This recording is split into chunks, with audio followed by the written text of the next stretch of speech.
All right. Hello and welcome everyone to our very first Facebook Live broadcast. We're calling this Conversations with Captain. We decided to try this platform out in response to lots of requests from our cadre and other evidence-based practice supporters for some real-time methods to get information out to everyone. So today, our inaugural event, our topic will be an interview with Dr. Elizabeth Laugeson. She's the clinic director of the UCLA Peers Clinic at the Simmel Institute for Neuroscience and Human Behavior. And interviewing Dr. Laugeson is our very own captain leader and a special education administrator with the Pajaro Valley Unified School District, Heather Morin. Heather is a BCBA, and she and her team actually went down to UCLA one summer and completed the 3-day in-person course. She's also implemented peers as well with her team. So we've asked all of you to submit questions ahead of time, either through our Instagram or our Facebook page.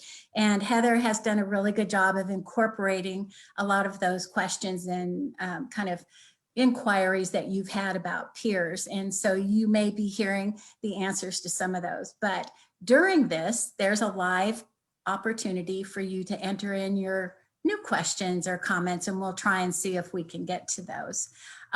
So we're really excited to kind of launch this very first Facebook Live, and we think it's going to be a lot of fun and you're going to learn a lot. So take it away, Heather. Okay, thanks guys.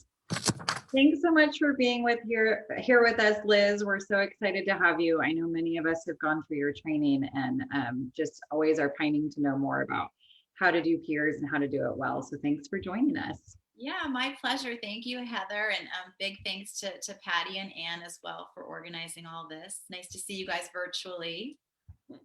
Yes, indeed. So to get us started, I just wanted to talk to you a little bit about what life for you looks like with what you do on a day-to-day basis in this time that we're all experiencing with COVID. So could you answer for us, what would it look like if we were to just take a snapshot of your calendar for a month? What does your day-to-day look like running the lab with UCLA? Oh my goodness. Well, like most of you probably, I mean, I spend my days on Zoom, back-to-back appointments and rarely leave my chair, which, is different. I'm getting, I guess, more and more used to that. But honestly, this is before even COVID. I just take it one day at a time, because if I were to really look at my calendar too closely, I think I would get a little bit overwhelmed. I don't know if any of you feel that way sometimes. I'm like a 12-step program, like one day at a time. I will definitely look ahead to sort of see what's happening so I'm prepared, but sometimes I'm even one meeting at a time because it can be overwhelming.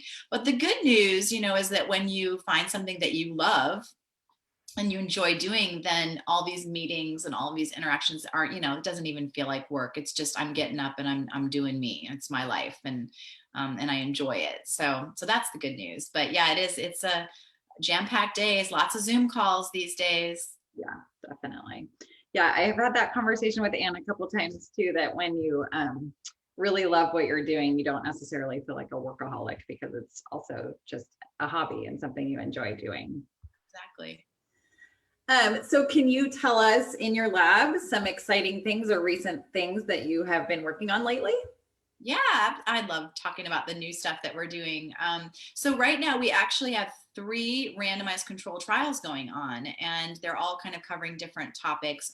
One of the studies that we're doing is the development and testing of Peers for Careers, which is a college to career transition program for adults on the autism spectrum. I think we all know that sadly, the research shows that, only like 20% of adults on the spectrum are gainfully employed. This is just a horrible statistic. And so we're working really hard to change that. And so this is a program that teaches the soft skills related to finding and obtaining and also maintaining employment for adults on the spectrum, but it also includes supports for employers as well. So it's sort of working on both sides of the table. And so we're excited about that. We did a pilot study on that a couple of years ago, and now we have a grant through Autism Speaks to do a 3-year clinical trial of that program. We're also doing Peers for Dating, which is a really exciting program. A lot of people are thrilled for that to be happening now. It's a 16-week program for, again, adults on the spectrum that are interested in, finding and maintaining romantic relationships. And so that's been a lot of fun to develop, and we'll begin our first part of the clinical trial will start just next month. And then the third study that we're currently working on is it's an L-DOPA study with peers. So if you're familiar with the drug L-DOPA, it works for patients with Parkinson's. And so it works on the dopamine in the brain. It's a natural chemical in the brain, and it's very much related to pleasurable experiences. And so the idea is, well, what if we combined L-DOPA with social skills training and made those social interactions more rewarding and pleasurable? And so that's another study that we're working on. That's the research side. Clinically, though, some people will be happy to hear that I'm sort of in the middle of writing retreats right now for the Peers for Preschoolers manual. And so hoping to have that out in the next several months so that people can access that program. Yeah, wow, those are all really exciting avenues that you're pursuing. For the Peers for Dating one, I'm just curious, because we're in this time, is there anything specific to online dating? I know that's also prevalent before COVID, but how is that integrating into this? Oh, I mean, it's a huge part right now of this clinical trial. In fact, all of our groups right now are being done over telehealth. So we've had to pivot in that way for all of our clinical interventions, but including Peers for Dating. And so, yes, there's a great deal of content on online dating, which was common before, but now online dating isn't just meeting people through dating apps. It's also having dates online. Right. So we're having to teach the skills, the social skills related to having online dates as well. Interesting. Well, and one other thing that popped in my mind when you were talking about the careers. So in that scenario, is there a social coach still that's part of it, and who is that? Yeah, great question. So yes, we highly, highly believe in having some sort of social coach for all of our interventions, but we did a lot of focus groups before developing both of these interventions that I just mentioned. And just one of the questions was, well, who should the social coach be? And for Peers for Careers and for Peers for Dating, the parents that were in these focus groups and the young adults were all saying that they didn't want parents to be the coaches, the career coach or the dating coach. And so they wanted other people. So what we do is we have undergraduate and graduate students as career coaches or as dating coaches. Cool. And so what we'll do is we don't just, link them up with the coach that they've never met. Instead, what we do is this very fun event. I call it speed coaching. And we put them now in Zoom rooms together, but in person, we've also done these little mock sort of mini interviews for about 5 minutes. We give them starter questions if they want them, and they interview each other. And then do that for about 5 minutes. And then we have them rate, separately how much they want to be coached by that person and also how much they want to coach that person. And then they interview another person. It just kind of moves around the room or the Zoom room. And then we create coaching dyads based on that. Wow, that's amazing. I'm sure you've had to pivot so many times to try and figure out how to do all these things. And that's all very exciting to hear about. Thanks for sharing that. Mm-hmm. And you referenced that you're doing writing retreats for the preschool peers. And I know so many of us are on the edge of our seats looking forward to getting that. Can you give us any ideas or sneak peeks into knowing how Peers runs for the teen and young adult program, is how the preschool program is taught? Is it structured similarly? How is that going to look? Yeah, well, first thing I should mention, we are in the midst of this pandemic. And so as I mentioned, our programs have moved to telehealth. Peers for Preschoolers is the only program that has not pivoted in that way because, try to get 4 to 6-year-old kids to pay attention on Zoom. Like that is not going to happen. I think we all know that. But we are resurrecting the program shortly, probably in the next couple of months, to be a parent-only program. And we're in the process of filming little role play videos for parents to see what the coaching is supposed to look like around the different skills. And we're also filming puppet shows that they're going to watch with their kids and teach the skills that way. And so we'll collect data to see if it's very effective, but we're very excited to get back in person at some point with this program. But the way it typically typically works when we're not in COVID times is that there's two parallel groups that, just like with our other programs, where there's a parent group and a child group. And the child group, they're doing these didactic lessons around making and keeping friends, but everything is puppet facilitated. So we teach the skills using puppets, and they sit in a little semicircle. They watch the puppet show. They are riveted by these puppet shows, by the way. And so then what we do is we have the role play demonstrations with the puppets, but then we start to incorporate people into these practices. And so what we'll do is we'll first have a staff member come sit in the good friend square, and they'll practice the skill with the puppet. And it's things like, being a good sport, or being, sharing and taking turns, things like that. Then we always have a good friend helper. That's somebody one of the kids who volunteered to practice first with the puppets, and they come sit in the good friend square and they practice the skill. And then every child comes and sits and they practice the skill with the puppet, and then we put the puppets away.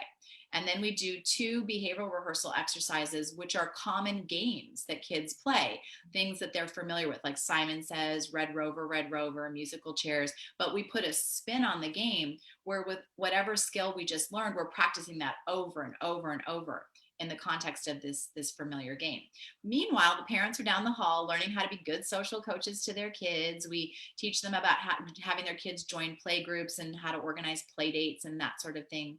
And then what's very unique about this program is that the last 30 minutes of the weekly 90-minute group is parent coached play.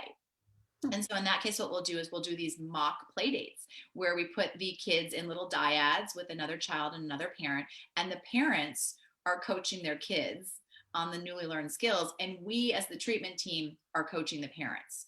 And so it looks a lot like PCIT, if you know parent-child interaction therapy. With PCIT, they have like a little bug in the ear, and we're actually on the floor, like, in their ear and modeling things. Literally. So we've had some great outcomes with that program, and we're just really excited to now share that with other people. Yeah, we're very excited to get it. I can't wait. Sounds very neat. Going back to the dating one, we had a question come in from Facebook. Are you guys still taking participants for? Yes. Could you tell us more about that, if people were interested, how they would go about participating? Yeah, I mean, first of all, you could just check out our Facebook page if you want more information. So that's just under UCLA Peers Clinic. But yes, we're actively recruiting for that program. The next group begins in March, and we'll be running this program for the next 2 years. And it's for adults on the autism spectrum. Eventually, we will, of course, open up the program when it's a clinical program to anybody who's interested in learning about dating etiquette. But we're very excited about this program, and the team just couldn't be more thrilled. We actually have been doing a lot of focus groups around the curriculum development, and those are some of my favorite moments of my work week. I'm sure they are.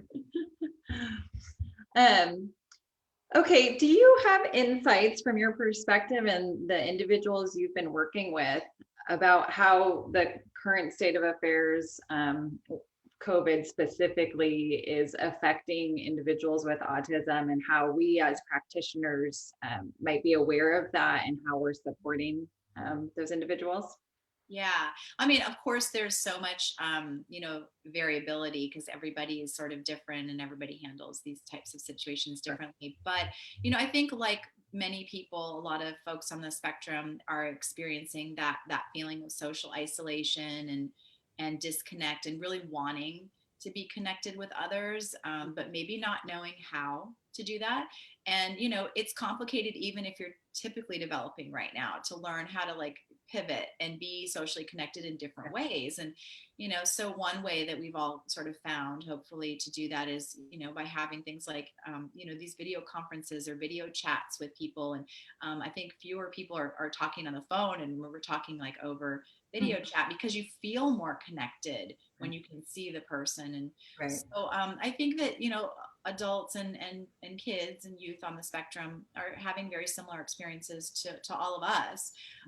But there is another interesting thing that I've observed, and that is that some of our young people that we're working with, they actually, in some cases, prefer video chats and the electronic communication to the in-person. And some of them are actually really thriving in this environment. And it's sort of this strange sort of silver lining in some ways for them, that the pressure of communicating with people in person Right. is now removed, and they're finding it sometimes easier to communicate in this way. A lot of the social cues, the nonverbal communication that can be so confusing to a lot of folks on the spectrum, is greatly diminished with Zoom. You can't see a whole lot of my body language right now. I talk with my hands a lot. Well, once in a while you might see that. But otherwise, there's very little to interpret there, and I think that for some people on the spectrum, that's preferable. It's easier. So there's going to be a whole range of experiences, but the one silver lining might be that for some people this might be a preferred way of interacting. Yeah, I would say anecdotally, I've seen that too, with individuals who struggle with anxiety, that in some ways this has helped in that scenario, the transition of going to school or having to go out and deal with all of the variables that come with that has been diminished. And it's actually a little simpler. Absolutely. So I'm going to take a little turn, because I think those of us who've gone through your training are also curious about who you are and what led you to going down this road. And we're so thrilled with all of the materials and ways we've learned from you how to work with individuals with autism. But can you just tell us a little bit about where you're from, what your family was like growing up, how you navigated the social landscape as a kid, and just a little bit about you? Oh, well, that's a very sweet question. Thank you. Well, I'm originally from Minnesota. I always like to throw that out. Yeah. Don't know that, but I'm a Midwest girl. I was born in a small little town called Owatonna, Minnesota, that not many people have heard of. But I actually grew up in Minneapolis, St. Paul area in the Twin Cities. Lived there till I was 16, and then we moved to California, and I've been here ever since. But grew up an only child. And, like most only children, I was surrounded by adults all the time and had to try to figure out what they were talking about and what they were doing. And I think I had to start to decode my social world at a pretty early age because of being surrounded by adults. And I also, this is sort of I think a sort of an interesting fact about me, is that I, by the time I got my doctorate, I had gone to 13 different schools. And I, by the time I was 24, had lived in 21 different places. Wow. So that's a lot of Yeah. changes. Yeah. And I really think that had a huge impact on sort of my career choices and trajectory, because, when you have to change schools that much, or you have to live in different communities that much, you need to learn how to make friends quickly. Yeah. And so that whole thing about decoding the social world, that was no joke. That I was literally doing that pretty frequently. And fortunately was able to do that, and was equipped with the skills to do that. But I think it made me an observer of social behavior at a very, very early age. Yeah. And so I'm grateful for that, even though I maybe wouldn't have planned it out that way, if I'd had a choice. I think it really did have a huge impact on the development of peers and sort of the development of my career as well. Did you, when you were doing that and trying to decode, did you at that point deduce down to these components that are in your curriculum? Like, did you notice these are the first steps, or was it just more natural as you were figuring it out? I mean, it was so natural, but yeah, I noticed. It was very natural. I wasn't thinking I'm a social skills researcher here or something like that. It just happened. Really, I think a pivotal moment actually where I realized like I actually knew what I was doing was in fourth grade. This little story. I like to tell stories sometimes. I hope you don't. I was in this program. It was called NOVA. This was in St. Paul, Minnesota. It was a program for gifted and talented kids. And it was about 23, 24 kids in each grade. And we went through each grade together. So it was a pretty tight knit group of kids. And, there were a lot of quirky kids in this group. They're smart little kind of socially awkward kids sometimes, but we were like socially awkward together, I guess, maybe. Right. And so everybody got along really well, but there was this one girl in the class that was really struggling to make friends in this very tight cohort. And I remember one day in fourth grade, my teacher, Mrs. Beards, came up to me on the playground, and she asked me to help this girl, making friends. And I was so honored that Mrs. Aw. Beards would ask me to help this person. I immediately was like, yes, I will do this, you know?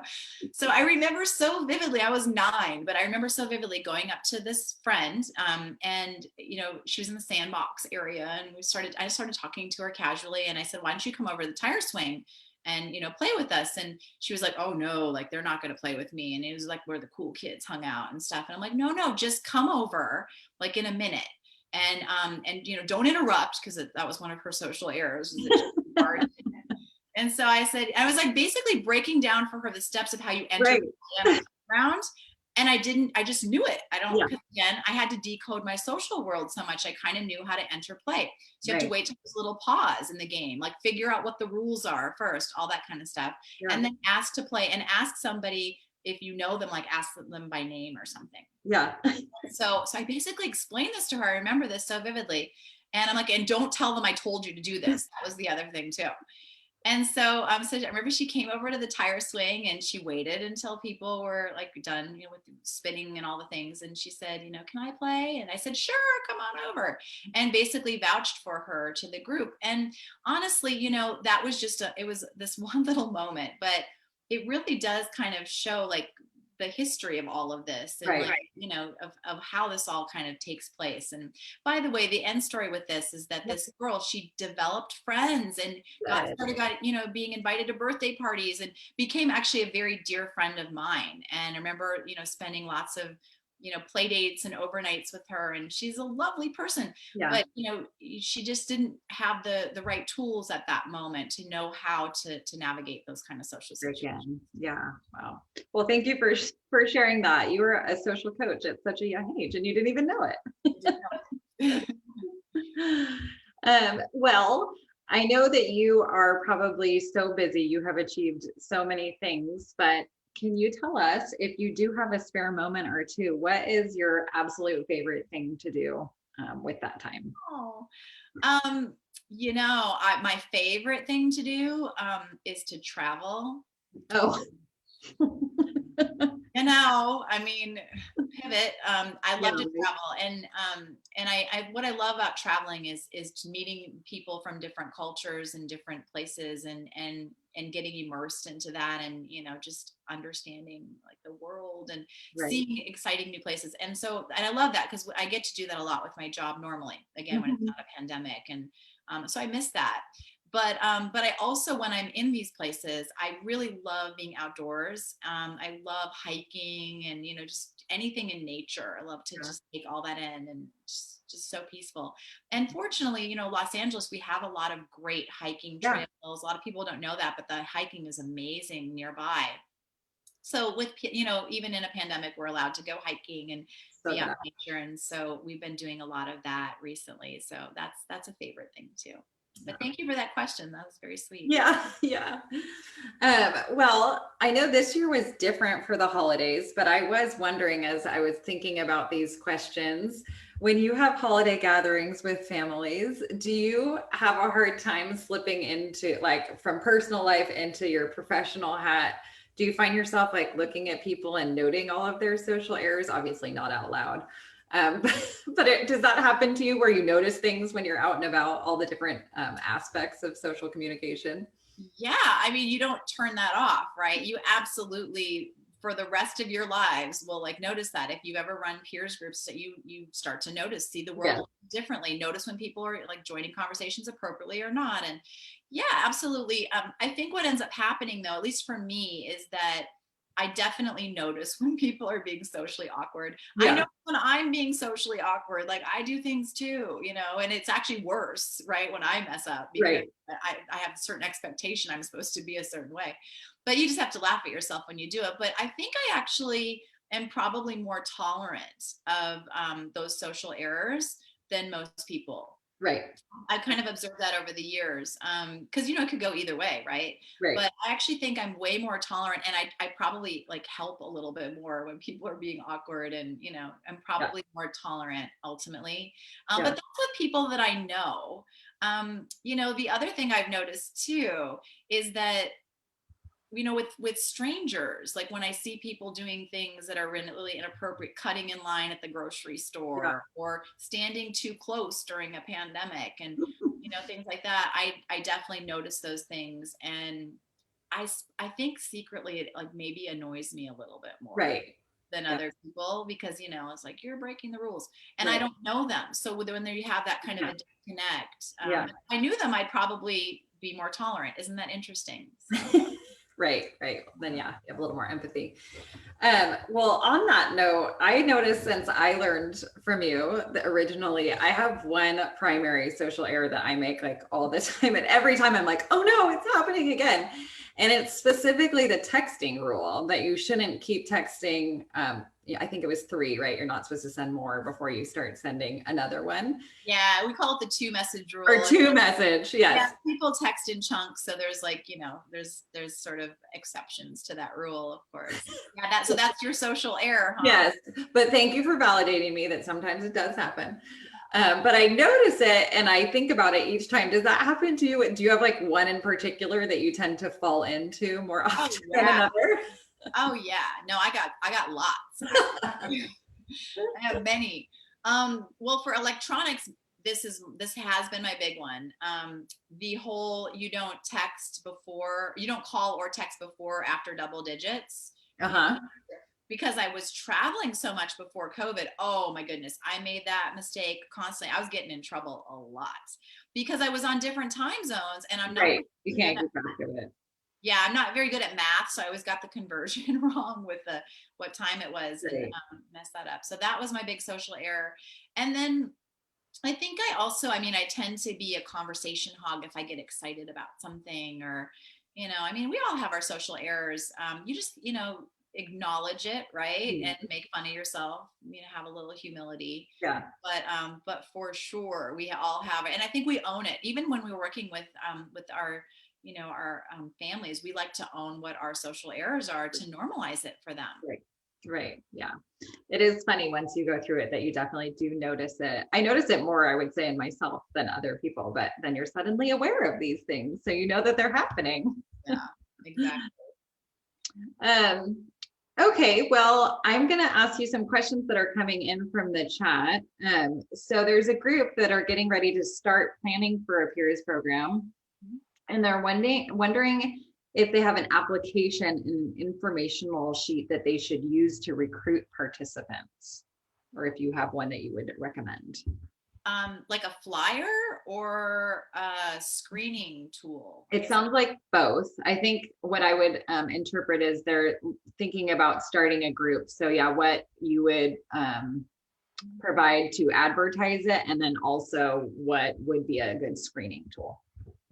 Yeah. So for those of you that are peer certified providers and have gone through our training, you might recall that we provided like a link to a bunch of electronic materials. And I think it's maybe the second or third folder in that link.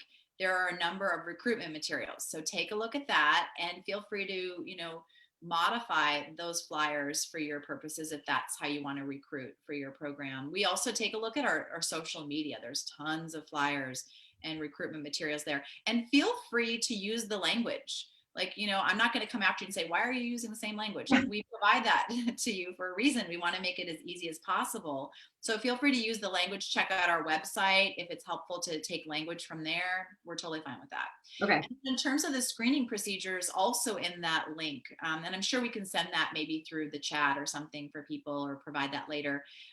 But within that link, there's also some materials for screening. And so we have electronic documents that, we ask particular questions when we're screening. And so if that's useful, feel free to use that. And then if you have additional questions, you can always reach out to the Peers Clinic and directly ask us, and we're always happy to help.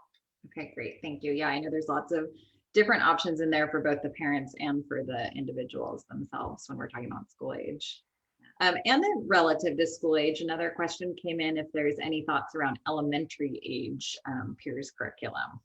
Yeah. So, Peers developed out of a program that I was affiliated with, many, many years ago called Children's Friendship Training. And when I say it developed out of that, like the idea came from there. So when I was at UCLA as a trainee, I worked on a CDC study that was using this social skills intervention, children's friendship training for elementary school aged kids. It was one of the only evidence-based social skills interventions for grade school children. And so at the time, there were really no evidence-based social skills interventions for adolescents, which is where I got the idea to develop Peers. But because this program existed, and also if you look at the literature, that is the age group that is targeted most often in social skills training is elementary school aged kids. And I'm all about filling gaps, and what's not being done more than filling something that's already sort of there. So I always recommend people to, refer them to children's friendship training, which you can get the manual on Amazon or wherever books are sold. And if you want, you can do a hybrid of Peers and children's friendship training. Lots of people do that, or they adapt Peers. Eventually, I'm sure we probably will do something with that age range because other things will become more outdated and that sort of thing. But at present, we're just trying to find like where is there like a paucity of interventions? Where's there like a lack of interventions, and trying to develop around those areas? Great, thank you. Sure. Someone else asked when the next peer certification program is, and I'm sure you can speak to that, but also I think probably our facilitators on here could put some of that information in the chat because most of that is posted on your Facebook page. Yeah, I mean, we do have a training coming up very soon. It's actually next week. It's a certified teleconference, and it's focused on Peers for young adults, but it also has a dual certification where you can also become a Peers certified telehealth provider, because we're going to teach you how to run groups over Zoom. And we provide materials not just for the young adult program, but also for adolescent programs, our school-based program. So that's next week. It's February 3rd through the 5th. Which I believe is Wednesday through Friday. And then we also have a certified training seminar coming up in April. I don't have those dates off the top of my head, but that will be for our parent assisted adolescent program. And then we have a school-based certified teleconference coming up in June. So you can always check our website or our social media for those dates. Great, thank you. Well, since you mentioned it, the telehealth conference, it was one of the questions we wanted to ask you is, now that we've all been thrust into this world of doing everything via teleconference, what advice do you have for us? And this one affects me personally. We wanted to get a peers group going this year, and we've just struggled to have the gusto to pivot and get it online. So what advice do you have for us who want to do it and we want to try and make this transition to do it online? How should we go about doing that? I mean, don't try to reinvent the wheel. We've created all the materials that you need. Okay. Use them. Go to the go to the link that we provide at the training seminar with all the electronic materials, and we have all 16 weeks of our school-based program there. We have all 14 weeks of our parent-assisted program, all 16 weeks of even our young adult program. They're all there. And that took a long time to develop that. So I wouldn't expect people to do that on their own. That's why people don't pivot right now, because it's too much work to do that. But we not only have those they're PowerPoint slides that you use, but they also include embedded role play videos of all of the skills that we're teaching. Mm-hmm. Additionally, we have the kids practice all the skills in breakout rooms in Zoom, and it's been really successful.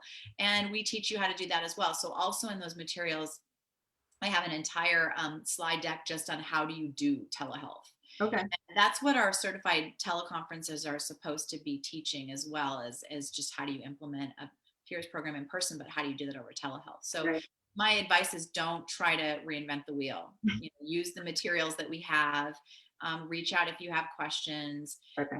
And don't be afraid of it. Like, it's actually been not so difficult to do this. I mean, I think we all know how to use Zoom probably for the most part now. That's probably the biggest challenge, honestly.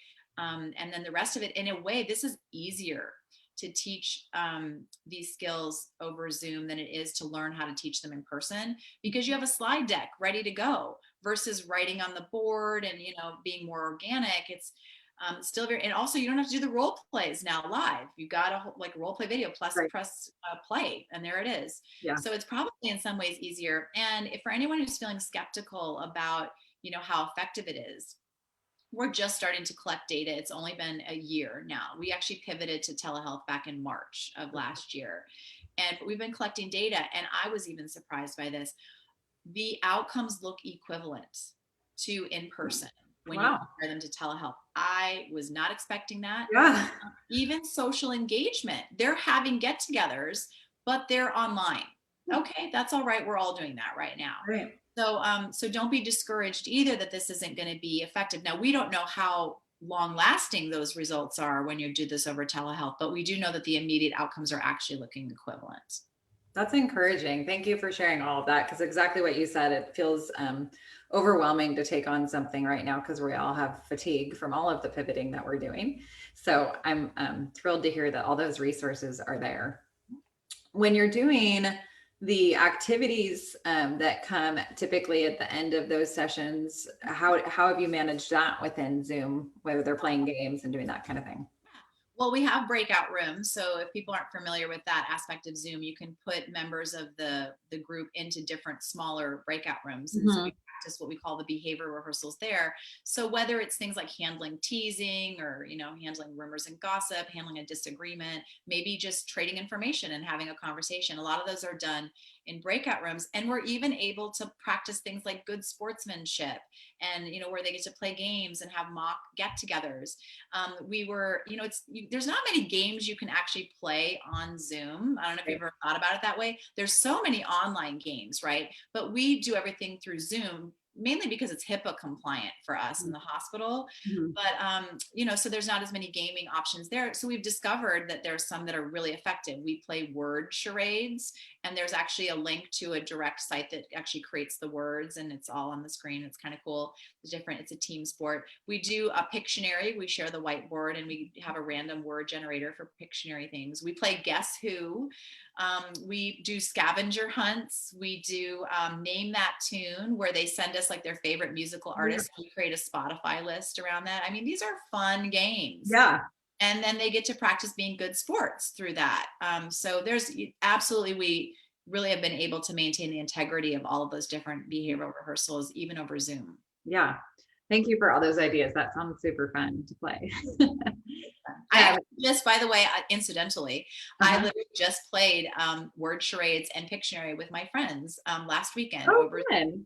We had a fantastic time. So, so fun for all. Yeah. Well, on that note, could you walk us through how you do Jeopardy via telehealth? Oh, okay. Yeah, absolutely. So there are definitely specific Jeopardy categories. Those have been maintained. You know what actually might be kind of fun? Not to put you on the spot. I mean, I could describe Jeopardy, but actually, if you would like, here I could pull up. Okay, first I have to get your permission. Would maybe you, Heather, Anne, and Patty, would you guys be willing to maybe play Jeopardy really quickly? Not to. Oh, look at that! Anne's ready. She's on it. Wait, Patty's ready. Okay, very good. Look at her buzzer. Team players. Okay, let me find the slide and then I'll share my screen. But what we do is we begin by putting up a slide. We put them in different breakout rooms. And then we put up the slide that has all the different Jeopardy categories. And so then we explain what the categories are, and then they sort of trade information about the categories. So I think, let me know if you can see my screen. Yeah. Can you see the screen? Yeah. Okay, great. So we'd explain what the categories are first. So home sweet home is the city that you live in. And we're going to play this in a second. So remember the categories. Sports and leisure would be your favorite sport. Movies would be your favorite movie. Bestseller list would be favorite book. TGIF would be favorite weekend activity. Game time will be favorite game. TV time is favorite TV show. And music to your ears would be like your favorite musical artist or band. So then what we do is we put them in, like, let's say we have a group of 10, we'll put them in 2 Zoom breakout rooms, like pretty large groups. So groups of 5, maybe even 6. And we have someone start by choosing a category. So I'm going to have Heather choose a category to begin. I will choose TV time. Okay, TV time. So that's favorite TV show. So now, Heather, I want you to ask Anne and then Patty what their favorite TV show is, and then I want you to answer your own question and share your favorite TV show. Okay. Anne, what's your favorite TV show? My favorite TV show is Big Bang Theory. Ooh, that's a good one. Patty, what's yours? So I recently binge watched and really liked Schitt's Creek. Ooh. I recently binge watched and really liked a show called The Undoing. Those are all great shows, by the way, guys. Well chosen. I love all those. Okay, so now let's have Anne choose a category. What's it going to be? The Home Sweet Home. Okay, so this is the city Where you that live. in. So why don't you ask Heather and Patty where they live and then answer your own question. Heather, where do you live? What city? I live in Aptos, California. Patty, where do you live? What city? I live in Sacramento, California.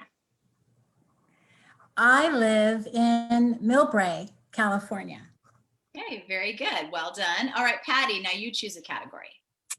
I'm going to choose music to your ears. All right, so I want you to ask Heather and Anne what their favorite band or musical artist is, and then answer your own question. Hey, Heather, what kind of music do you like? Lately, I've been really digging Lady Gaga. Ooh. All right. Hey, Anne, what is your favorite song? My favorite song or artist? Maybe artist. Let's stick with the same for everybody. What kind of music do you like? Okay, I wasn't ready for this one. I'm trying to think. So Patty, you go while I think of one. Oh my gosh. Well, my favorite artist is probably, I really like Sarah McLachlan. Kind of mellow. That's like my mellow music. Okay, I say You Oh, say I what? think we couldn't hear that. Can you say that again? Lizzo. Lizzo? Okay, very good. So great job going over those Jeopardy categories and trading information. So now what we're going to do is normally we would give you more time to do that. And then we would probably move the breakout rooms a couple or a few times and move people around. Then we'd all come back together to play Jeopardy. And so we're going to do that really quickly right now. So we have basically 3 categories that we covered. So let's have Heather, who's been our moderator here, choose the first Jeopardy category. And right now, because we only covered Home Sweet Home, we covered TV time and music to your ears. Why don't you choose one of those categories? Music to your ears. Okay, so in a moment, I'm going to read out sort of the answer, and the first person that wants to take a guess about who we're talking or what the response should be, you can raise your hand into the camera, okay? Or if you want to use the reaction button, that's okay too. We found that teens and young adults, they prefer to raise their hand in the camera. Okay, so, and then you get to take a guess. If that person doesn't get it right, then the next person that had their hand up will get to take a guess and get it right. If nobody gets it right, then the person whose topic it was about, that person can tell us what the answer is. Okay, so you said, I'm sorry, Heather, did you say music to your ears? I did. Okay, so the answer is Patty's favorite band. Okay, it looks like Heather had her hand up first. Heather? Oh, Who is Sarah McLachlan? That's right. Round of applause for Heather. Well done. Now think about this though. If you're the group leader and they've been in all these different breakout groups, you won't really know if that's what that person said. Oh, right. So what you would say in that case is that what you said, Patty? And if she says yes, then you would say, yay, round of applause for this person. Let's do this one more time and I'll pretend I don't know what you said. All right, so it looks like Heather got that correct. So Heather gets to choose the next category. What's it going to be? Let's do Home Sweet Home. Home Sweet Home. Okay, so the answer is the name of the city Anne lives in. Okay, Patty had her hand up first. She lives in Millbrae. Is that where you live, Anne? yes, I live in Millbrae, California.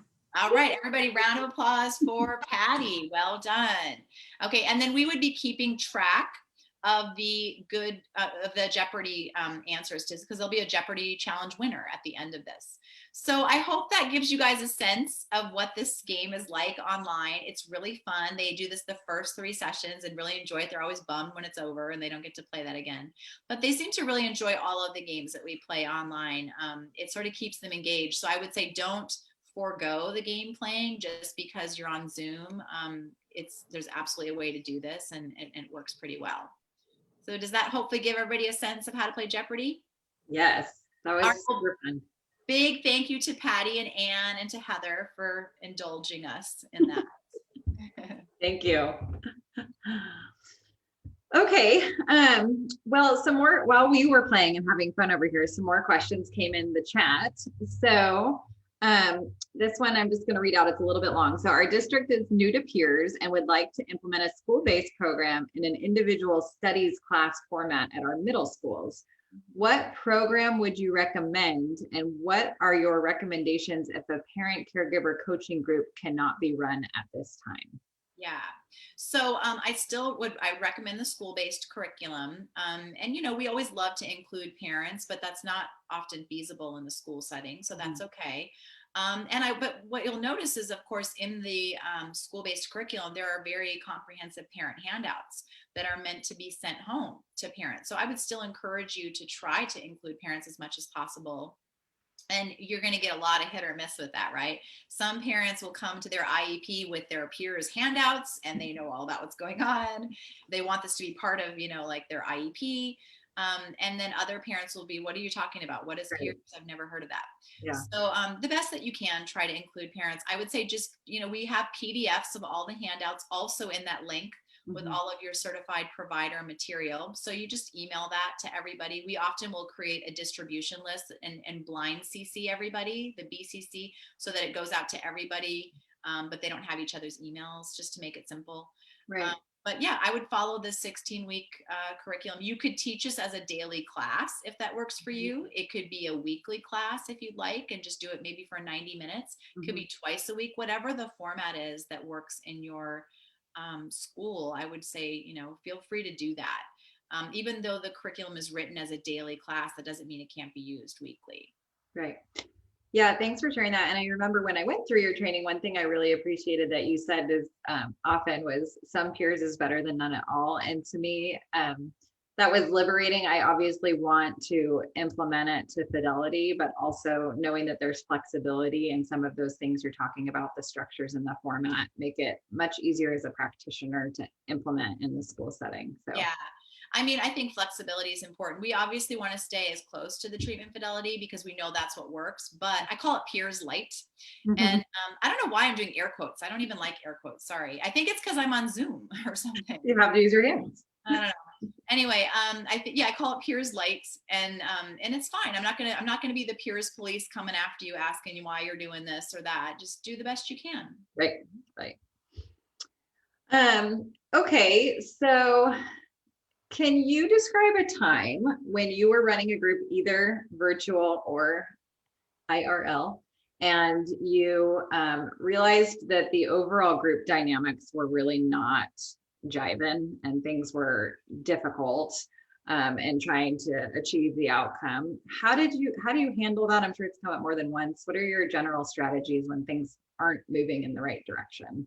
Yeah, we're pretty careful about screening, first of all, for things like, not just the age and gender distribution of the group, but also the level of functioning and diagnoses and things. So we try to be careful about really thinking, is this teen going to be accepted in this group, or are they going to be rejected in some way? But even when you do that, there's still individual, personality differences that come up and people don't get along. And, but we also have a group that people need to be respectful. So they're not there to make friends with each other. And I point that out if I need to, we point it out immediately, but at the beginning of our groups, but we might have to revisit that they're not there to make friends with each other. They're there to practice with each other. So if I know that there are two, adolescents that don't seem to get along, I'm probably not going to pair them up for their, in-group call or video chat. I'm probably not going to put them in breakout rooms together over Zoom or, practice things together in person. I'll respect those differences, but I will have to remind them that they're not there to make friends with each other. And it's okay if they don't really like each other or get along, but we need to be respectful of the group. And we need to keep our opinions to ourselves. And can you do that if you want to continue? And just sort of setting boundaries about that. Okay. Yeah. Great. Well, another question came in the chat. Can you review for us the qualification to become a certified peers trainer? Yeah, we don't really have a train the trainer model yet.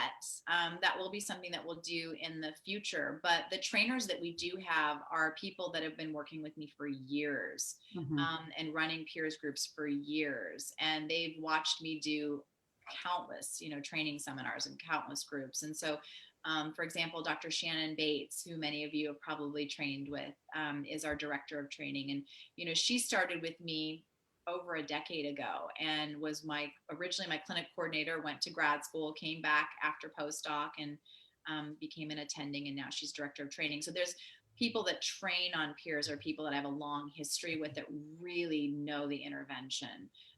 Having said that, we have those certified providers, and eventually we'll probably move to a train the trainer model where we're training those providers how to be trainers themselves. We have the materials to sort of let people do that. And we know people train people on peers all the time that aren't certified trainers. Right. But in terms of a certification for that, that will be something in the future. And really what that comes back to, the thing that's been holding us back on that is having training videos that we can give you to use. And so we have training videos, as all of you know, that we use to train our providers.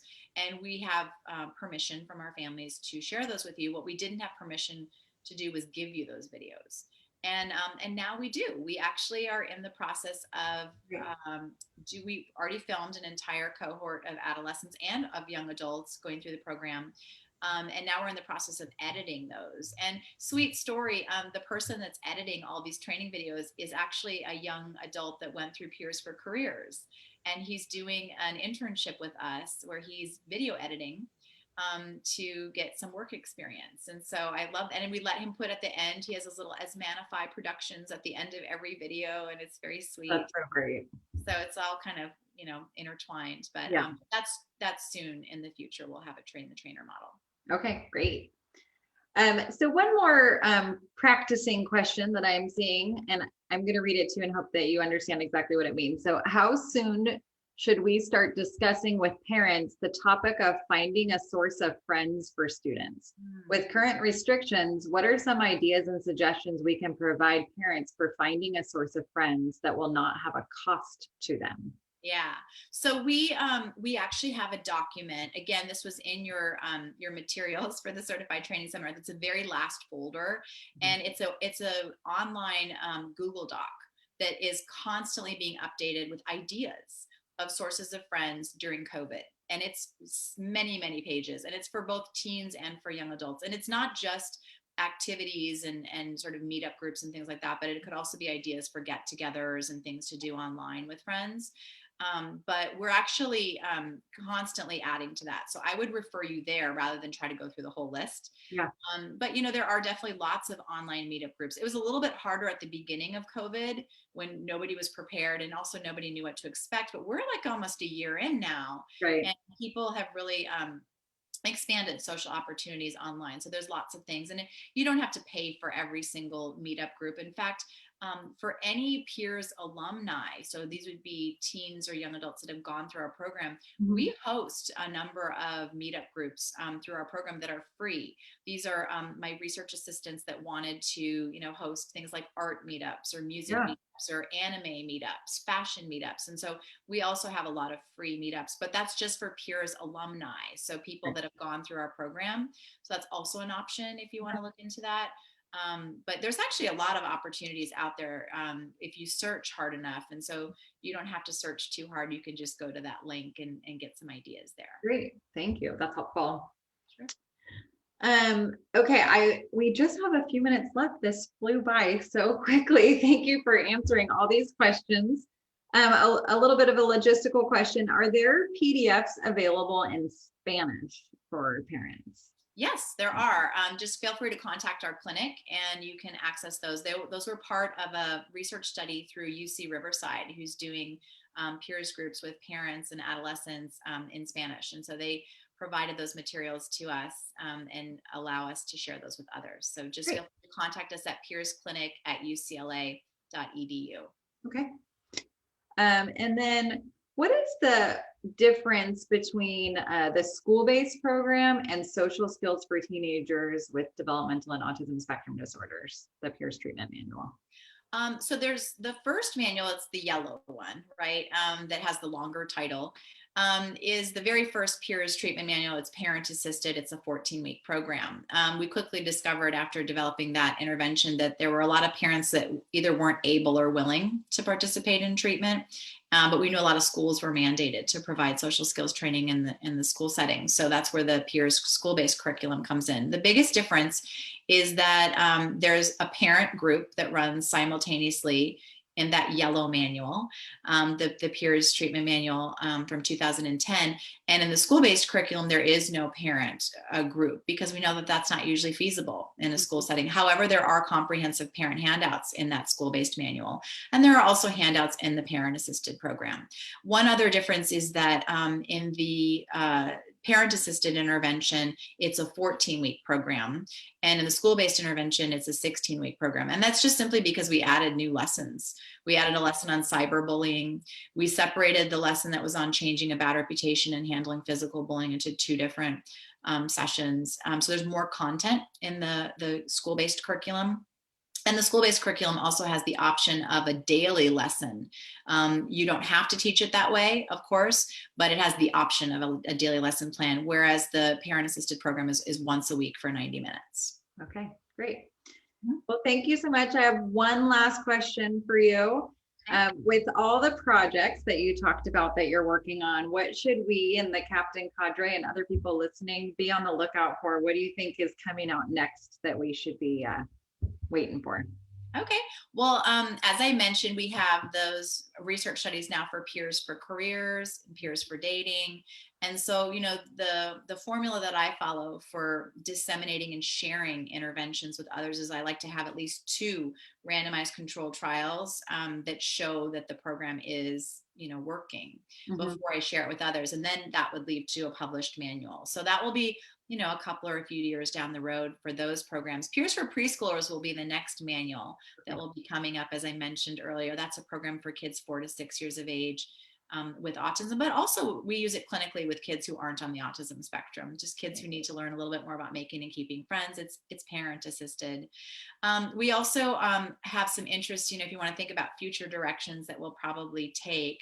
I'm very interested in independent living skills. And I think that, you know, there's a lot of programs out there, but they really haven't been tested very much. And so probably like a Peers for Independence or something like that. Haven't decided on a name, really want to figure out more what we want to do first. Yeah, right. And then also probably some parenting groups. So that's something that I'm working on right now with a postdoctoral fellow, Christine Moody, thinking about having maybe a parenting program particularly for parents of youth on the autism spectrum. That would probably be initially for parents of more like elementary school age children. The skills that you use as a parent are sort of different when they're older. So that would be a separate sort of intervention. But those are some of the things we're thinking of. One thing I hadn't mentioned yet is we also have boot camps right now that we've been running.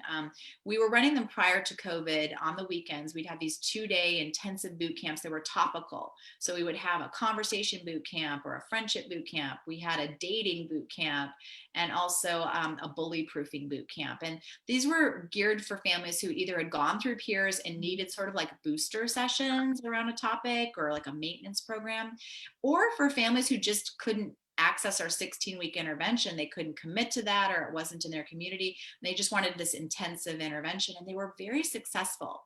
And unfortunately, COVID kind of put, you know, a stop to that for those in-person. We do have a virtual boot camp that people can access. It's 25 episodes that are pre-recorded on our YouTube channel that you can kind of go at your own pace. It never expires. It's every skill we teach across our teen and our young adult program. But we want to test that a little bit more. So I think you'll be seeing more around boot camps when we're, it's just a different format for teaching social skills. We've been researching it a little bit and the outcomes are looking pretty good, but we really need to test it a little bit more thoroughly. So you can be on the lookout for that. Great. Well, thank you for sharing that. We are always waiting on bated breath for the next thing that's going to come. And we appreciate all of your work. We think you have about 90 seconds in your minute for all the things that you create. So thank you very much for taking the time to meet with us today and sharing all this information. Well, thank you so much again to you, Heather, and to Anne and Patty, and to the whole Captain cadre for all the important work that you do for our kids. And I want to thank you for that. And thank you for this nice invitation. Yeah. Take care.